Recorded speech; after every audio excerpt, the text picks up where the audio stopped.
album, hopefully buy his CD, and it's out there. And he speaks all over the country to young people, to audiences of all sizes. He's even spoken at big events like in Canada and stuff like that. So he's kind of a big deal when he's here, you know? And it's pretty cool because he comes out and does this for free because we're friends, and he really believes in what we're doing, which is awesome. Henry is very proud of the fact that he's a husband and a father of 5 teenagers. So he has a little bit of experience with teenagers because he has them. So without further ado, I'm going to hand over the stage to Henry Flowers. Guys, give me a round of applause.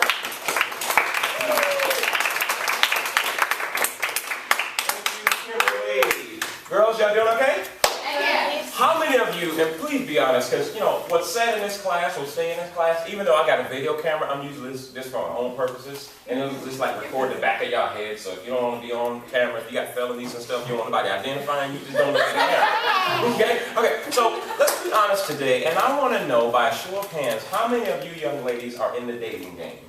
Raise your hand. Don't be scared.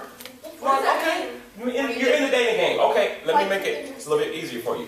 You have a boyfriend, or you would like to have a boyfriend and start dating and this kind of thing. Boys, you're interested in boys. How about that? Universal question. You are interested. You like boys. I can't get any more general than that. Okay. Okay, great. You like boys. Okay, now put your hands down. Okay, now how many of you young ladies you like girls? Raise your hand. You like girls. I like girls. What do you mean? Like girls? Yeah, that type of life. You know, because, you know, it's 2012 and people are going, you know, different ways with their lifestyle and stuff. And hey, if you like girls, you know, that's your thing. Do what you want to do. You know, you probably need to talk to somebody about that because, quite, you know, the fact is, God made Adam and Eve. You know, not Madam and Eve. So yeah. But we could talk about that later on at another time. But yeah. So what I wanna do today is I wanna help you. I want to help you. This is what I want to do. I want to help you. Believe it or not, I've come here to help you. I want to help you navigate through boy drama.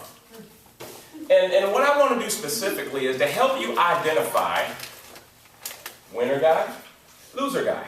Would that be a good thing? Would you like to know the difference really fast before your heart gets broken into a million pieces? You would like to know the difference between winner guy and loser guy. How do you say, I mean, when you picture your boyfriend, like, matter of fact, when you picture your soulmate, the one that you're going to spend the rest of your life with, your soulmate, your man 50 grand, when you picture him, how many of y'all picture him being a loser?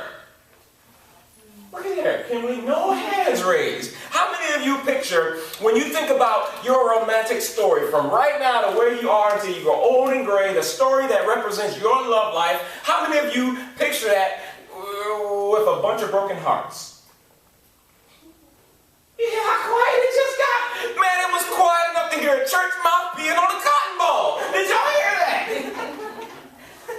So none of you want that to be your story. None of you want loser guy, and none of you want your story to end up with a bunch of broken hearts and hurt feelings and bad memories. So if I can help you today, I want to help you to identify winner guy, the guy who is a winner. Because all of you said you're looking for a loser. Okay, so stories are the best way to illustrate it. So I'll open up with a story, if you will. Follow me. Are you ready? I hear some tater chips crinkling and crackling and it's making me hungry. I haven't had a good breakfast, man. If y'all keep rattling that stuff, I'm going to ask you for some. So, follow me back. Put your tater chips for a break for a second here. Put your tater chips down and follow me. Follow me back to a warm summer day of 2002 at Lake Murray.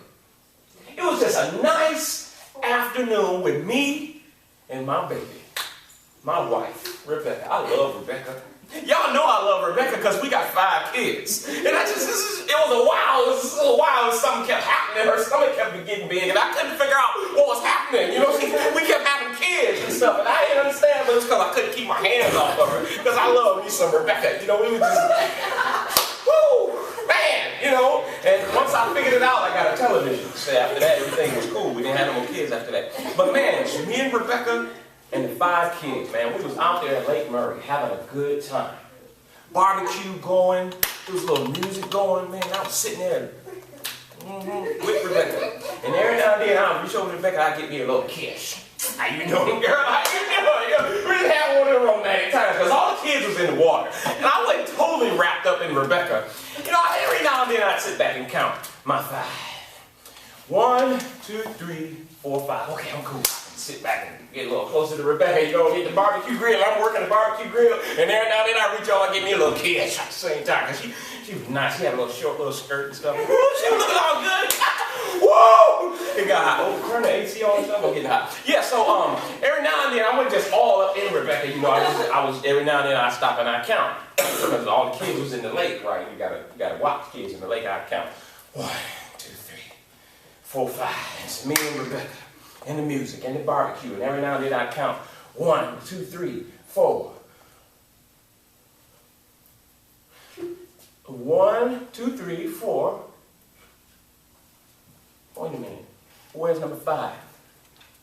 Let me count again. 1, 2, 3, 4. And I didn't see number 5. And so I kept looking. I got a little disturbed, young ladies. And I kept looking. And I stood up and I saw number 5. My oldest boy, Isaiah, way back there in the distance. Now usually way back there in the distance is not a problem. But way back there in the distance at Lake Murray is a problem when you can't swim. And how did I know Isaiah can't swim? Because he was doing this little backwards bobby thing that he used to do. He used to just jump back and right. He couldn't really swim. He used to just jump back and right. He wouldn't go too far. But I think what happened was he kept jumping backwards and he kept jumping backwards. And y'all know what happens at the lake. They got these things called sheer drops. And he jumped one time and jumped back over a sheer drop. And Isaiah was drowning. And I had to decide what to do. And you know, you couldn't really tell if he was drowning, if he was playing in the water, because, you know, he was doing his little kicky thing, and he might have been doing his kicky thing, but he went up under the water and he came back up and his face turned bright red. So that told me that he was in trouble. And I had to do something, because it was 40 yards between where I was and the edge of the water. So what was it time to do? It was time to run! So I ran, young ladies, as fast as I could to the edge of the water, 40 yards. Ran as fast as I could. From the edge of the water to where Isaiah was about 50 yards. And I started swimming. Why did I start swimming? Because Isaiah was in trouble. And if I didn't get there in enough time, something that I loved and valued and treasured above all things was going to be in mortal danger. So I swam. And man, I'm swimming. And I'm stroking. And I'm looking for Isaiah. I can't find him. And I'm still swimming. The way I thought he was, I'm still swimming. And finally, there he is. I swam over there. Swam toward him. And finally, I said, hold on a second. What am I getting ready to do? I have no idea what I'm getting ready to do. Now, I can swim. I ain't real crazy about the water. I can swim a little bit. But I have never rescued anybody from swimming. Because, you know, people die trying to rescue people from swimming. You've heard that before. Because people who are drowning will kill you behind them. They will. Because they drowning, they got all this water in their lungs, and they just grabbing. And man, as soon as they grab onto something solid, man, they gonna try to pull it with their leg. Before you know it, you're gonna be dead. And so I'm stroking man. I don't know what I'm getting ready to do, but I know one thing. I got to save my son. I got to save my son. So finally got to him and I grabbed him. And I tried to put my feet down. And I thought I'd just stand up, lift him up so he can catch his breath and just walk him back to the shore. But there was one problem with that. When I put my feet down, there wasn't nothing up under him. So I started going down. So what do I do now? I didn't know what to do. I told you I wasn't no lifeguard. I didn't know how to save nobody from drowning. So I started making it up. I grabbed Isaiah and I threw him. I sure did. I threw him back towards the shore. And I started swimming again. Where'd he go? I don't know where'd I throw him at. I threw him to outer space. Where'd he go? Oh, there he is. And swimming again. And I grabbed him. And I thought I'd just put my feet down, you know. And I just walked him to the shore the rest of the way. But I put my feet down again. And guess what? The same thing. There wasn't no land up under my feet. We started going down. So what do I do now? I do what I did last time. I threw that rascal. I threw him. And I started swimming again. Ladies, listen. I repeated that process over and over again until finally exhausted, Isaiah and I made it to shore. And he was over there coughing up blood and water and seaweed and all that other kind of stuff. And I was sitting back feeling like Superman. Superman, man, what? I just saved my boy. I felt like Superman. I just stood there at the beach and posed for a second because there was a guy with a camera and I was just like this. And I turned around and said, hold on, make sure you get my good side. Right? I felt great. Why? Because I went after something that was precious to me and I grabbed a hold of it and rescued it. Now, I say I felt like Superman, but here's the difference between me and Superman. To be quite honest, unlike Superman, I was not faster than a speeding bullet. But I was fast enough to get to Isaiah before he took in his last breath.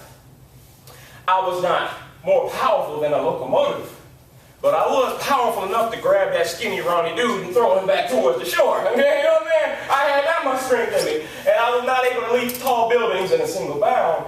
But ladies, in one single act, I went after something that was precious to me, and I did the right thing. Now sure, a lot of people who are drowning and somebody comes by to rescue them, some people who go to rescue someone who is drowning end up drowning because they don't know how to rescue. I didn't know how to rescue nobody. But did that matter in that moment? Absolutely not. Why? Because something that I cherished was in mortal danger and I was going to do whatever I had to do in order to save my son. Why? Because yes, I love my wife. Man, I love Rebecca. We've been married for 19 years. I love Rebecca. But I also love my children.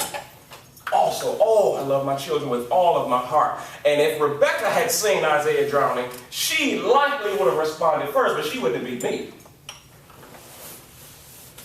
So there's a love for something that is precious to you that will cause you to do whatever you got to do to keep it from danger, to keep it safe.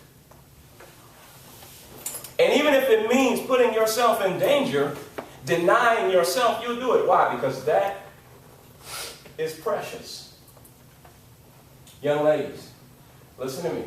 Every one of you, I need you to look me in my eyes right now. If you don't pay attention to anything else that I say for the next few minutes, I need you to listen to me. Listen to me. Every one of you are precious, beautiful beyond measure. You deserve someone who will risk it all for you. That's winner guy. That is the guy who is a winner. When he treats you like you are so precious that he will risk his life, risk everything to give you what you need. That's winner guy. You are precious. I don't care if your dad doesn't tell you how beautiful you are. You've got to look into the mirror and say, dang, girl, you fine. Whoa! Okay? You got to be willing to do that. I don't care how much you weigh versus what society says you should weigh. You got to be able to look at yourself and say, I am valuable, perfect, and beautiful, just the way God made me. Here's the thing. Can I go on the side before I go to my next segment? Here's the thing about it. Because y'all have a problem with what you weigh. Because you always look. And why my wife always asks me that question? Does this make me look fat? Yeah. Does this make my butt look big? And you know, I always do the right thing. I say, no, baby, you look beautiful. You look beautiful no matter what you put on. I always do the right thing, but honestly, that's being politically correct. Because if I really was honest, the way I'm telling y'all to be honest today in this class, if I really was honest, I would say, were you fat before you put it on?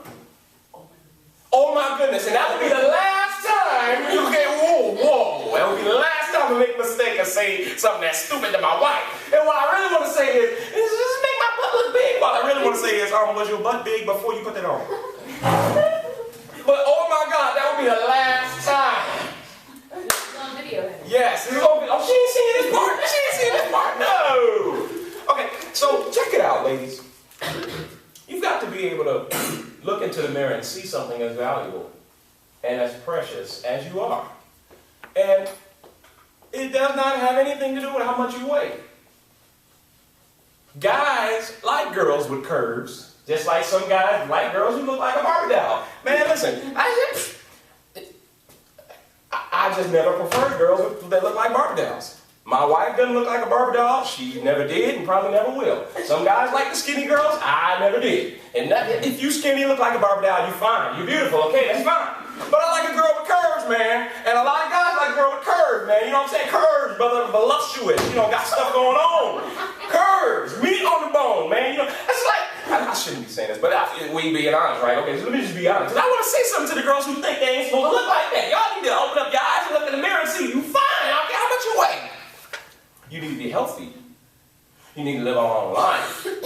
But don't let how much you weigh determine that you're beautiful or not, or valuable or not. Okay, so check this out. Girls with curves, man. Girls with curves, man. I love it, man. Let me tell you something. Girls without curves is like blue jeans without pockets. You just have no idea where to put your hands. There's nowhere to put your hands. And I like to put my hands on something, at night, and keep me warm. I got to know where to put my hands. If you ain't got no curves, I ain't mad at you. I'm just saying, that's how God made you, fine. But don't be eating and then throwing up and stuff just to keep the curves off you, because some guys like curves. I'm one of them. Okay. Sorry, I didn't have to. Hey, delete this part. Henry, do not put this part on video. Delete all that last stuff I had just said. I'm sorry, ladies. Okay. So winner guy will approach you with an attitude that says, you are precious. You are valuable beyond anything that you understand, and I'm going to do my best to give you what you need. Okay. Now, on the other hand, here's loser guy. You know loser guy all too well. Yes, you do. You know loser guy. And listen, just like how much you weigh has nothing to do with your beauty, loser guy can be good looking. He can be muscle bound and fit like me. You know what I'm saying? What y'all laughing at? Man, I'm Diesel, man. Shoot, up under this is twisted steel and sex appeal. I gotta go to this shirt. This shirt kind of big. That's all. They don't really show. The pants kind of big. That's all. You can't really see how sculptured and stuff I am and stuff. So loser guy come in a bunch of different shapes, but here, loser guy has this one thing that's common among loser guy that's not common among winner guy. Loser guy is always asking you about stuff about himself, stuff that benefit himself. You have this idea and you have this commitment to be a virgin. You don't want to engage in sex. Why? Not because you feel like you're the Virgin Mary and you're waiting to deliver God's child. No, you don't feel all that stuff. You're just not interested in having a super advanced case of herpes. How many would like that? How many would like stuff oozing from your body and you can't stop it? Oh, yes. Yeah, see, you ain't really interested in that kind of stuff. And you said that your idea of your love life, when you look back at it, your idea of your love life is one that does not include a whole bunch of broken hearts. And broken hearts come along with sex before marriage. Ask me. I tell you. Not on this clip, I don't have enough time. So you got your ideas about what you want out of life, and he keeps asking you stuff that's different than what you want. He keeps like asking you to have sex, and you done told him over and over again that you committed to wait. And he keeps asking you over and over again, and he keeps telling you these certain things that you think are true, that is putting that pressure on you, and certain things like this. Like he'll say, you know what? I don't know why you won't have sex with me, because everybody's doing it. And you don't really know how to respond to that, because you do like him. You feel him. You feel him. You're just not interested in that advanced case of herpes. You know, you ain't interested in stuff like mushrooms growing on your genitals. You don't want stuff like that going on. Yeah. So, how many of y'all saw some of the pictures? Did Kimberly show y'all some pictures? Kimberly, okay, so all right, I'm in the right room. Okay, so I already have to go back there and refresh your memories. You just ain't interested in that kind of stuff. But he keeps saying, listen, everybody's doing it. I don't understand what the problem is. So let me throw you a few apples. And you take these apples and you throw these apples at loser guy. Okay? You throw apples at loser guy. Y'all like apples? Y'all like apples? How many of y'all like apples? Raise your hand if you're like, okay. Almost everybody like apples. Okay. Here's what you do. Next time loser man asks you, says, hey, everybody's doing it. What's your problem? Then you ask loser man, you say, hey, check it out. Loser man, do you like apples? And he'll probably say, yeah, I like apples. Okay, and you say, okay, check this out. If everybody is doing it, then you should have no problem finding someone else. How do you like them apples? Will that work? Okay. Now, loser man, he's also coming at you saying this, hey man, look girl, you done already had sex before. I don't know what's the problem now. And that hurts. Oh, that hurts. That's like the ace in the hole. You know when you're playing spades and you got the big joker? The big joker is the strongest card in the bunch. And you slap down, paya! And you know, you think you done won the hand, man. And you done had sex before. What's the problem now?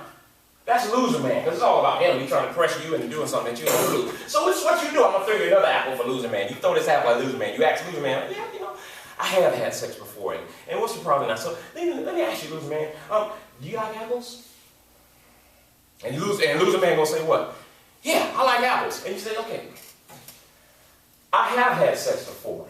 But I also have the right to change my mind at any time I want to about anything. I have changed my mind and I have decided to wait. How you like them apples?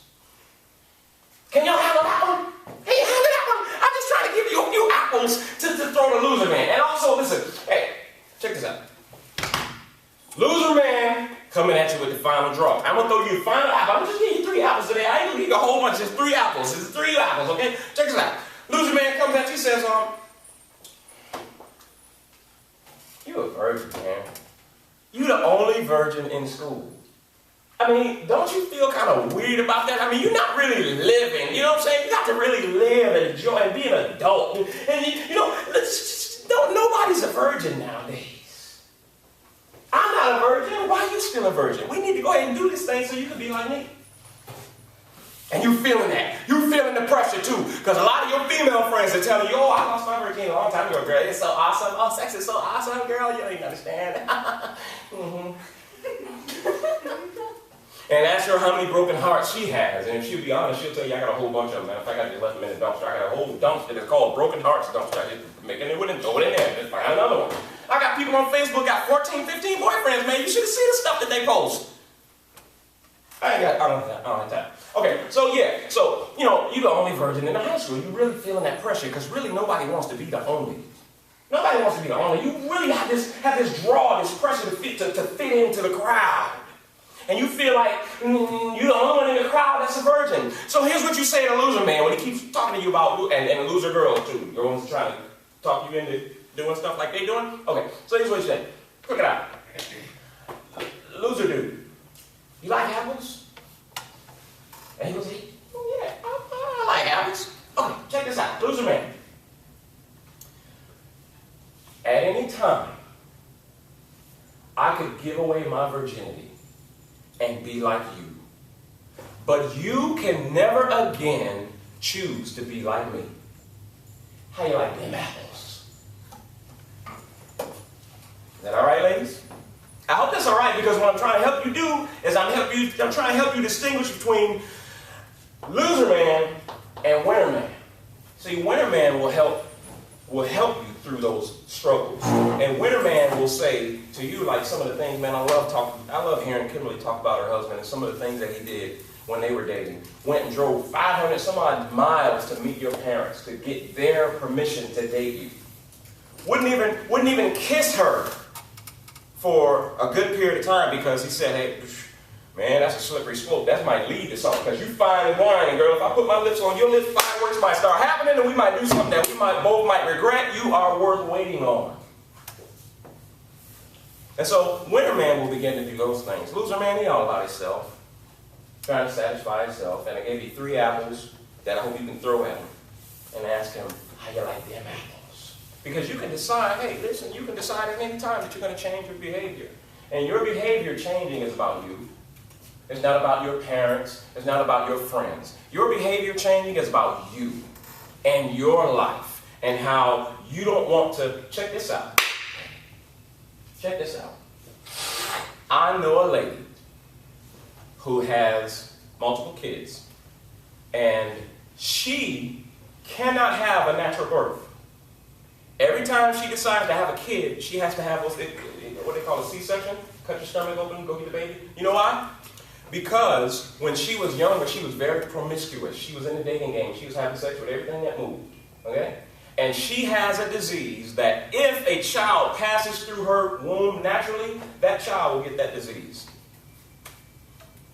She cannot have a child naturally because she got something that she contracted when she was 16 and 17 years old that will stay with her for the rest of her life.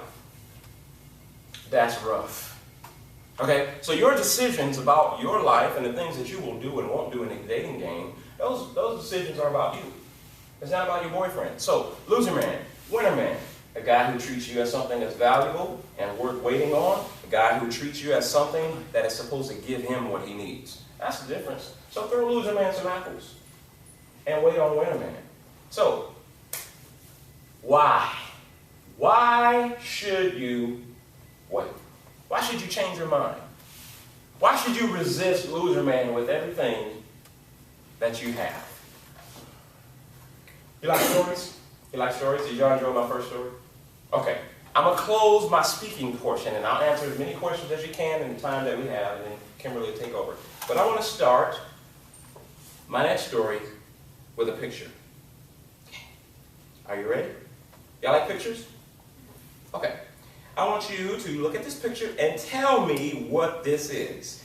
I know some of you are well-educated, you seasoned, you sophisticated, you've seen a lot of things because you know at 16, how old are you? 16, 17, something like that? 14, 15? Okay, so Lord knows at 14, 15 you know a lot. You've been like, you got experience, man. You know what I'm saying? You've been around and so you know what this is.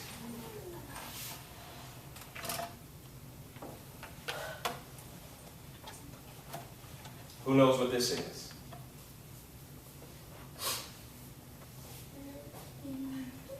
Oh, it's the King. Say it out loud. King Tut. King Tut, it belonged to King Tut posthumously.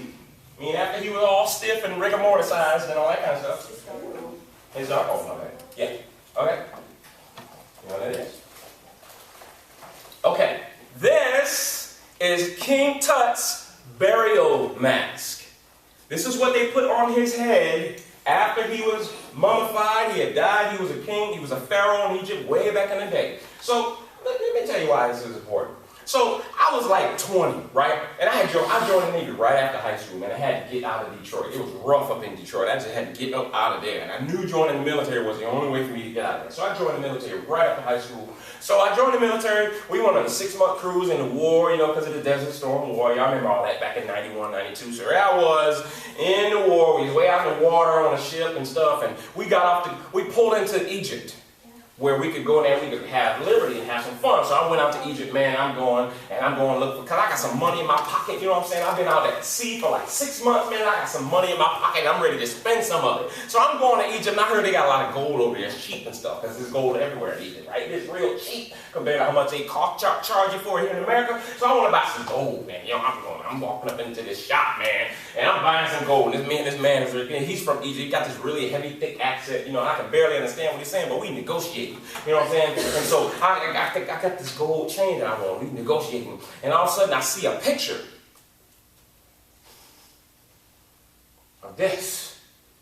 And I said, let me ask you a question. I said, what's that? And he told me, yeah, that's King Tut's burial mask. I said, really? I said, what's it made out of? It look kind of goldish. He said, yeah, it's made out of gold. I said, really? I said, who is King Tut? He said, years ago, 1,000 years ago. I said, how old is it? He said, it's older than you and your mama put together, multiplied times 5. It's really old. Okay, I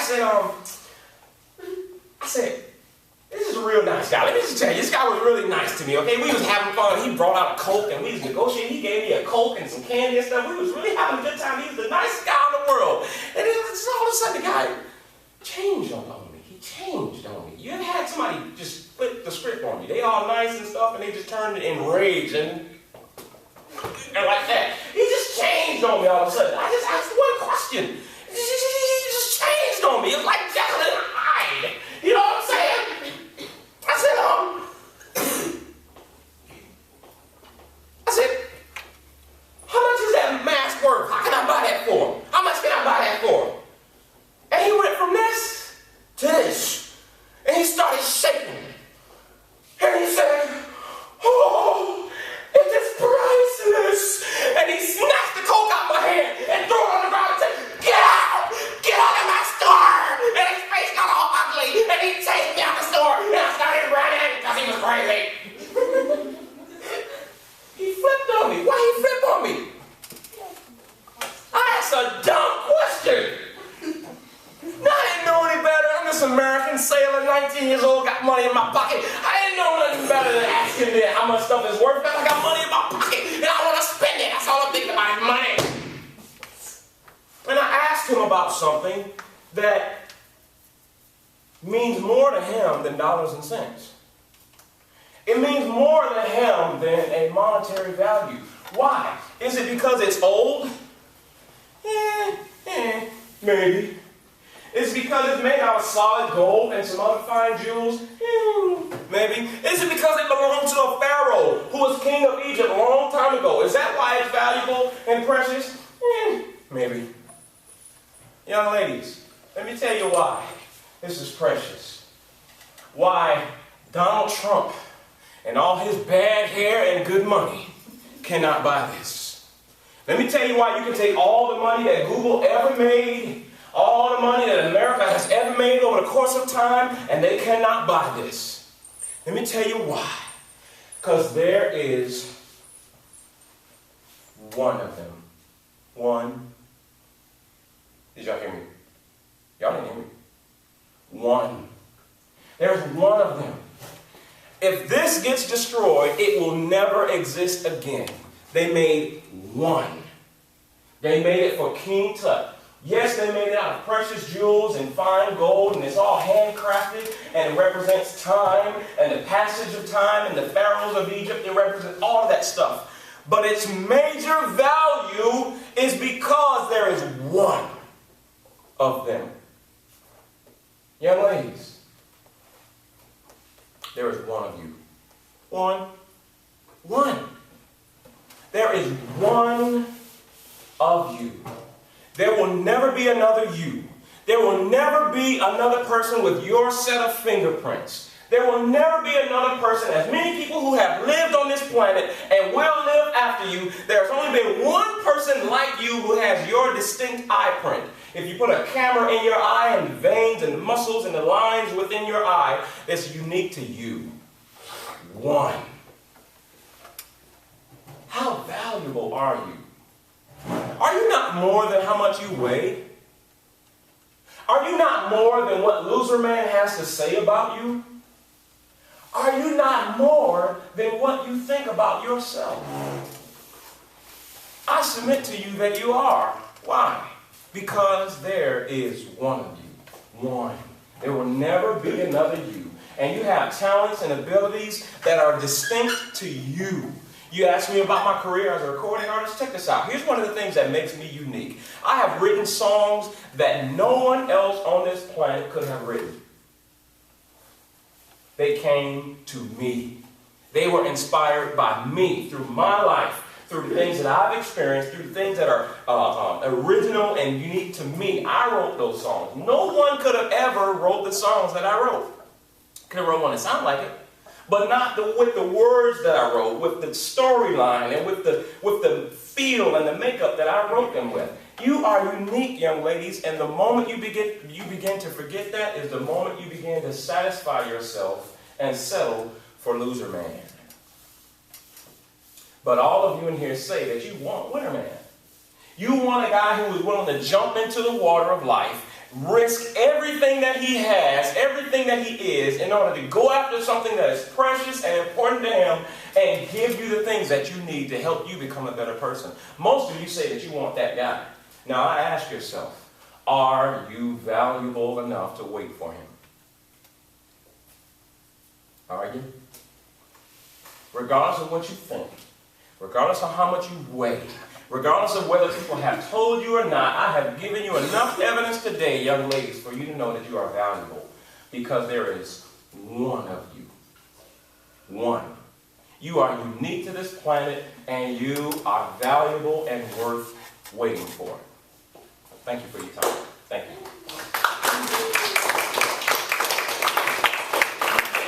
All right.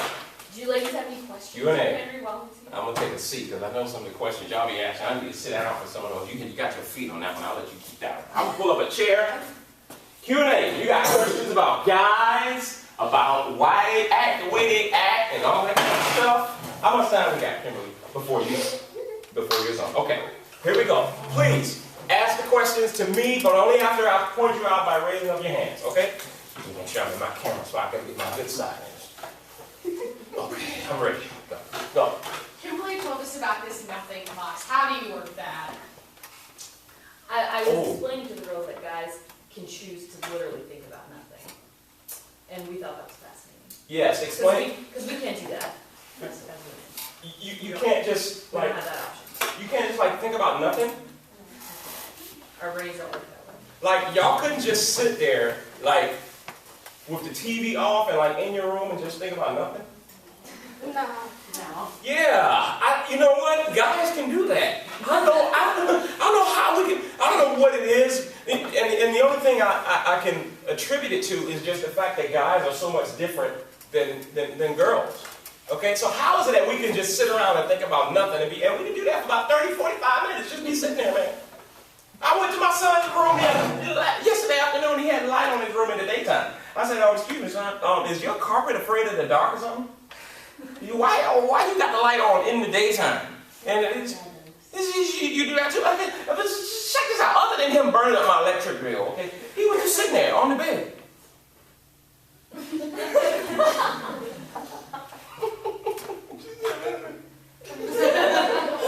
And about 5, I was sitting there at the door before he realized I was there, and I was just looking at him, and he was just sitting there.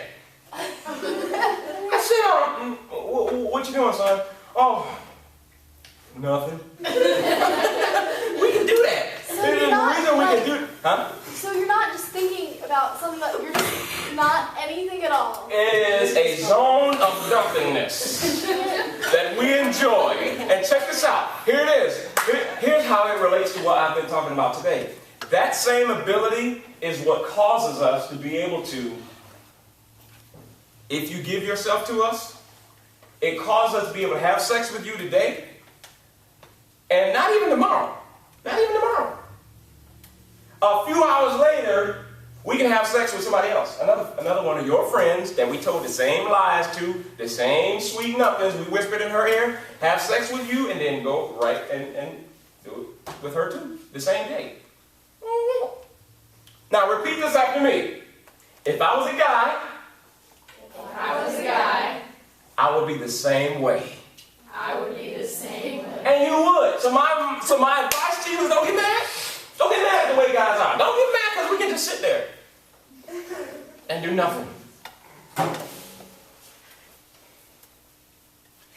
We can do that.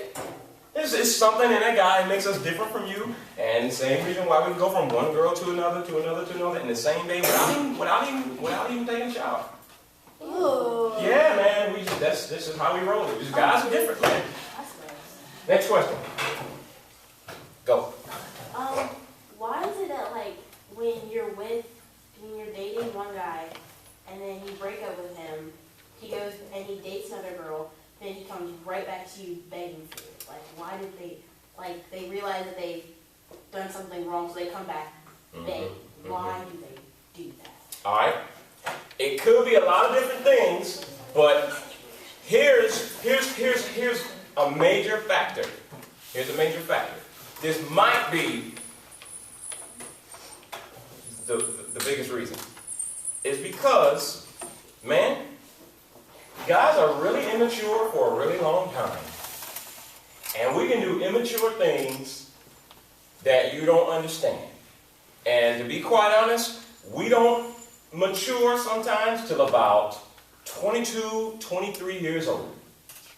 We don't mature. That's why I'm encouraging my daughter to, listen, forget about the dating game. You want to marry a man, right? Not a boy. Do you want to marry a boy? When you decide to get married at 22, will you marry a 16-year-old? Okay, so the question is, why are you dating them? Why are you dating boys when you want to date a man? Now, I ain't let my daughter date a man. My daughter was crazy out of her mind when she thought I would let a 23-year-old keep texting her. You think you want to date a 23-year-old? You're 16! No, that ain't happening. I put a karate chop to that quick. Okay, so the answer to your question is because guys are immature, man. Man, we at 16 years old, man, we thinking about We thinking about Transformers, the movie. We thinking about movies. We thinking about frogs and snails and puppy dog tails. This is what we think about, man. We ain't thinking about life and emotions and feelings and love and all that. We don't think about that stuff, man. We tell y'all that we are because we know that's what y'all like. Y'all like feel good. Y'all like good and all that kind of stuff that girls do. And we don't really understand that. Man, we driven by our physical, man. We just respond to what's going on in our body. And a lot of times, based upon the stuff that we watch, videos and the music we listen to and the movies that we watch, man, we thinking about ourselves. Physical stuff. Did you know that? Never mind. Yeah, so, because we mature, man. We can, and it's likely that he didn't really break up with that girl. It's likely he got her in check, she gave him what he wanted, and he wanted to come back and take another shot at you. Guys can do that. Man, shoot. Y'all, hey, and I tell y'all this stuff, man, y'all don't be looking at me like I'm crazy. Oh, I can't believe him. Oh, he's something else. I don't even like him no more. I can't believe he would do that stuff to somebody. Listen. This is BC. Y'all say BC.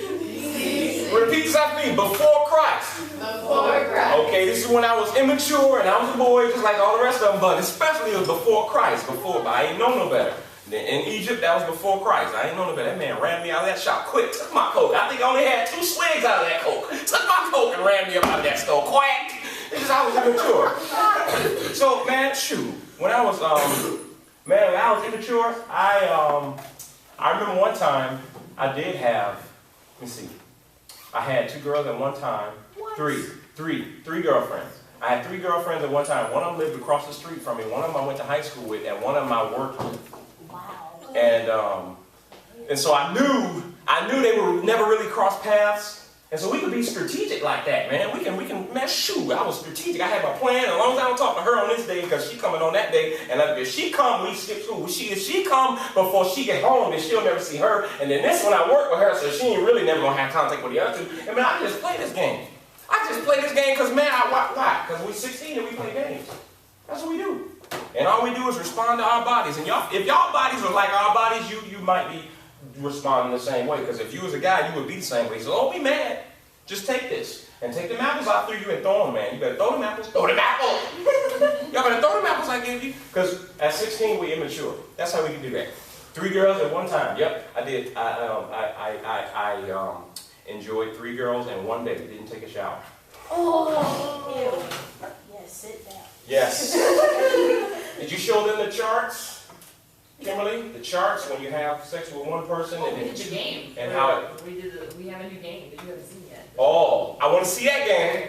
One Okay. infected person infects the whole room. Oh yeah, right. And check this out. And you think those numbers are amazing? How about you sleep with a guy who done slept with 2 other girls the same day and didn't shower? How you like them apples? Ooh, it's right. You have all stuff crawling all over your genitals and toes and hair and everywhere. Yeah, bro, it's messed up. Guys can do that, man.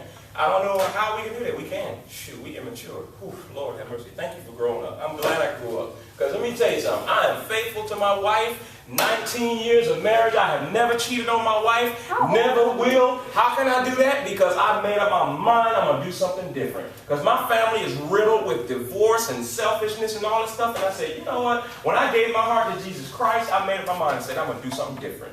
Somebody in my family is going to be married and stay married. There's going to be a man in the Flowers lineage that will be more about other people than about himself. And I ain't been perfect, but I've been trying. I ain't been that imperfect. I haven't cheated on my wife. It can be done. But look, folks, this is 21 when I made these decisions. So you say you want to be married to the man of your dreams. Well, stop dating the boy of your nightmares. That just came to me. I got to remember that. Our life is good, man. I just got to hey, no, mental note. Rewind that tape. Say that again at every speaking engagement. Okay. No, I saw a hand over there. Yeah, how old are you? That's a good question. How old am I? Because 40? 40? That's close. Because I tried to grow some hair on my face. Because I used to go and visit my kids' high school, man. They used to be carding me. One day they asked me for my hall pass. Hall pass.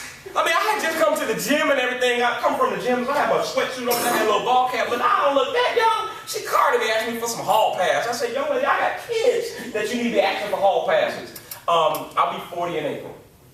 Whoa. Yeah. Shoot, man. Yeah, I drink a lot of water. That's youth. It's a fountain of youth. I kid you not. That's a fountain of youth. Water. Go ahead. Me too. Like 32. He said he was married for 19 years, and it was after he was 21, so I guess 40. So you said, yeah, so you did the Watch math. it. Math genius. If y'all have any trouble with your homework and stuff, call her. That's her. She gets stuff quick, man. I'm a D in math. All right, who else? So, how many, like, what are you, like, okay, so you said you had one girl Mm-hmm. and 4 boys. One girl, 4 boys. Yes. like, how did you meet your wife? Like, what's the story behind it? Story behind meeting my wife. I'll give you the short story. Oh, So, right after I came back from Egyptian dude chasing me out of the restaurant, right after that, I got back to the United States, and I was going to check this out. This is show you how you mature. This is how you mature. I tell you now, when I was 16, 3 girls one day, no shower. You remember that? 16, right? Okay, remember that. Now, watch this. 3 years later, 3 years, after 3 girls in one day, no shower. Okay, 3 years after that, I came back. We had just come back from our tour over there in the war and stuff. We had just come back to the United States. I had money in my pocket. I was ready to go party.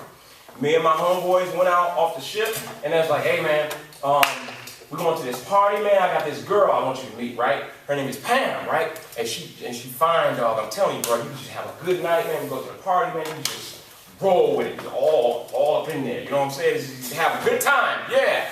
And I said, okay, yeah, let me go check it out. And so I went to the party, right? We was in the party, man. We was juking. We was rolling, boy. I was waiting for Pam to come in. Pam didn't never come in. I was in there juking. We was going for it, man. I was rolling around. Just doing it. And Pam came in. And I said, oh, Lord, not her. They said, what's wrong, man? I said, that's Pam? They said, yeah, that's Pam. I said, no, man, I ain't interested in her. What's wrong with her? I said, bro, let me tell you something. That girl right there is like a pie. I done heard about her. She's like a pie. Everybody done got a piece. I had heard stories about this girl before I left and came back. I had news. Everybody on the ship had been with Pam. And I just wasn't interested. Now, this is 3 years later from the dude, 3 girls in one day with no shower. How can something like that happen? How can that be so that I don't want to be with a girl who is as promiscuous as I was? How does that happen? Time, man. Time changes people. And so, at the party, I saw Pam come in, and I said, hey, I ain't interested in her, but who is that? Who is that over there in the corner that ain't dancing with nobody? Well, that is Rebecca. That's Pam's sister. Really? Wow. Really? And I strolled over to Rebecca, and I was juking, and I said, how you doing? 6 months later, we were married. Whoa. Oh, that's so cute. Because I knew she was the one. See, a lot of you young ladies, you think that you are going to miss out on something. You think you're going to miss. That's why you're thinking about the dating game. You can't wait to jump in because you don't want to miss Winterman. You think you will miss him. But listen, young ladies, listen. If God is sovereign, if He is absolutely in control of everything, then He knows what you need and what you want and what's best for you, and He will give it to you every time. You won't miss it. You won't miss it. Only thing you need to do is do things that will better yourself and prepare yourself for Winterman. Because when Winterman comes, you ought to be, how can I say this? You ought to be as close to a new car as you can be, okay? You don't need to have a whole bunch of bumps and dents and scratches and flat tires and broken windows and all that kind of stuff that you got from the dating game. Because he might want a brand new car. He might not want somebody who has been test driven a whole bunch of times. Y'all know what I'm saying. I need to make that any more plain than that. I don't need to make no more plain than that. Y'all know what I'm saying? Yes. Okay, that's why. That's why you need to wait. Because you say you want to marry the man of your dreams, not the boy of your dreams. And boys are immature, man, but shoot, 19. 3 years after, the 3-in-1, no shower, here I am saying no to promiscuous woman and saying, who is that? And married her in 6 months. You and your husband were together how long before y'all got married? Well, we met and then we were engaged 4 months later. They're engaged. For a little bit. So- So figure out where we're gonna live. So 4 months after the engagement, they're married. It don't take long, you won't miss him. But if you're in the right place at the right time, doing the right thing, he shows up. Anybody else? I think I got much more time. I got. A couple more minutes. Time for one more question? One more question. Who's got a good one? How did y'all like work through like all of the people you've been with before, like in your marriage? Ah, that's a good question. That's a good question. So how did we work through all of the bumps and bruises? Because I had scratches on my paint, I had dents and flat tires and broken windows and stuff. How do we deal with that in our marriage? Rebecca, from what she told me, she had only been with like 1 or 2 guys before me. I mean, I ain't the finest guy in the world, you know what I'm saying? I think I'm fairly good looking. I was funny. I charmed my way into a lot of girls' lives and stuff, so I could do that. I wasn't the best looking guy, so I was on the lower rung of the guys who was just really going after the girls. But by the time I had got married, I had been with 12. Whoa. 12. That ain't a lot. What you just say? Whoa, a lot like that, for that ain't even a lot. That's a lot. I know some guys who can't count. There were some guys on my ship who had been with 12 girls the week before.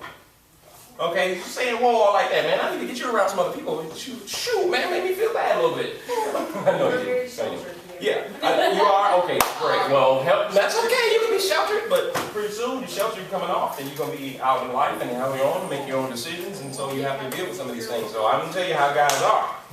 So, yeah, so how do we deal with all that? Here's how we dealt with it.